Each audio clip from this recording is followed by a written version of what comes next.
I think we're finally ready. Charles Harrington is a legend. What can we say? He has a book out, which you could even buy a copy tonight. He is published in a magazine recently. He'll tell you more about that. Because he is a demo artist tonight, we are giving him an honorary membership. So you are now a bona fide member of the ALA, like it or not? No. You're just trying to get my membership. That's it. We want your name attached. No, we would like to give honorary membership to our demo artists. So we are just trying as much to have you. And I'm just going to let you take it from here.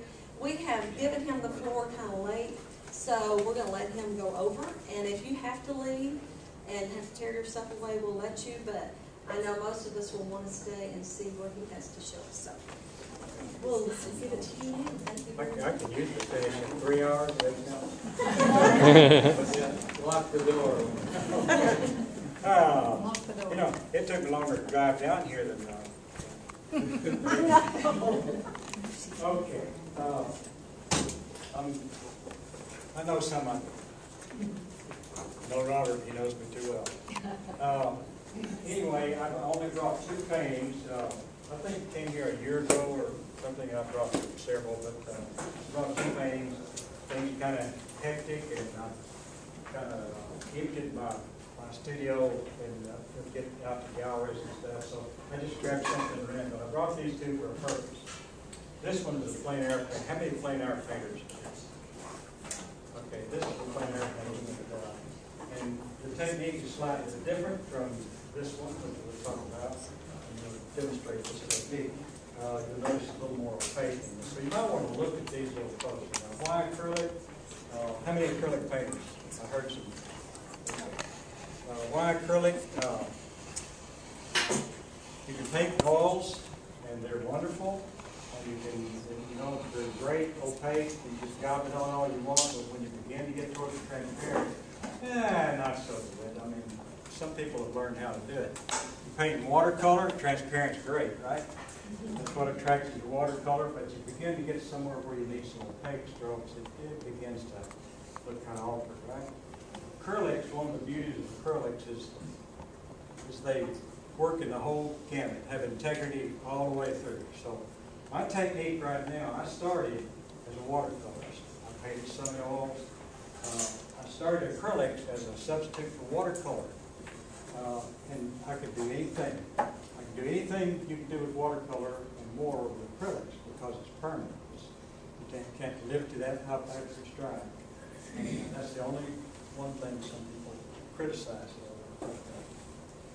So I spent years doing that on watercolor paper, and then I began to realize the vulnerable thing is the paper. It's not the acrylic. And so you have to put it under glass. And you do it with the glass on it, unless you afford those $200 pieces of glass, then you look at it and you see reflections of the light, you see this and that. When I finally decided to just switch over to painting on canvas and panels, I was in a nice gallery. It was Santa Fe. It really was a nice gallery. Glass up front. They couldn't put my work up front. Had to bury it back behind a partition somewhere because of all the reflections. Even then, it got reflections.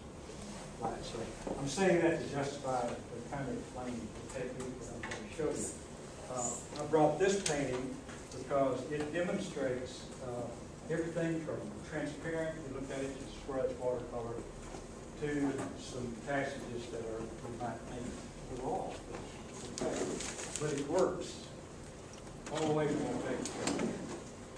This is the demo for an article that was in the spring issue of Workshop magazine. So you may want to come up and see this. But this was the demo we did. Robert was in that class that we went to Rockefeller Institute. We photographed it, and there was 10 pages in there. So that's kind of nice for you for this. Okay, so you need to look at these close because the pictures don't say enough. I'm not going to go through. I usually tell you what kind of acrylic I use and why. I'm not going to do that for you. We're running out of time. I use a variety of brushes on smaller pieces. Most of them are what you might call watercolor brushes.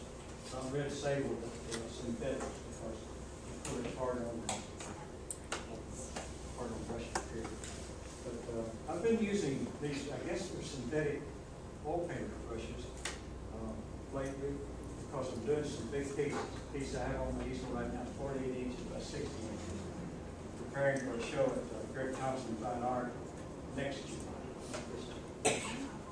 So I've got to get about 30 pieces done between now and then. So I'm trying some bigger brushes, but this brush is all right for this. Okay.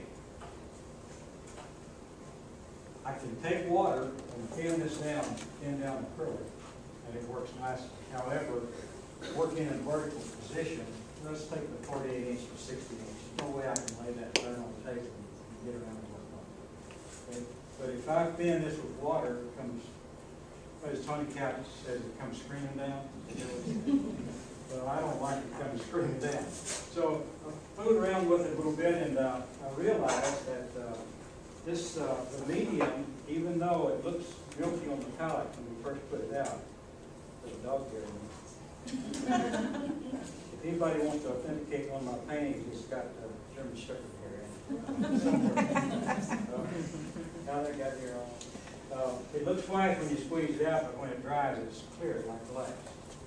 Okay, so if I've got some pigment, let's say I take some blue pigment and I want a nice transparent blue stroke, then I can do that with water, or I can do that with transparent acrylic, which is the medium. So, I don't know how many of you looked at the palette before I started here, but I pulled a little bit of that pure paint out of the heavy body acrylic tubes. I pulled it out and mixed quite a bit of the medium with it. Did you say transparent medium? Is that the actual title of it? Oh, it's just medium. Okay. Now, is it matte? The glossy is a little more transparent than the matte. The matte has a matting agent in it that if you lay it in too thick and too many times, it gets just a little cloudy. You won't notice it very much, but I use it, and sometimes I will mix the two to get something that's more of a satin finish. But let me we're gonna kind of mess this up. Where's that coming? It's not me, I tell you.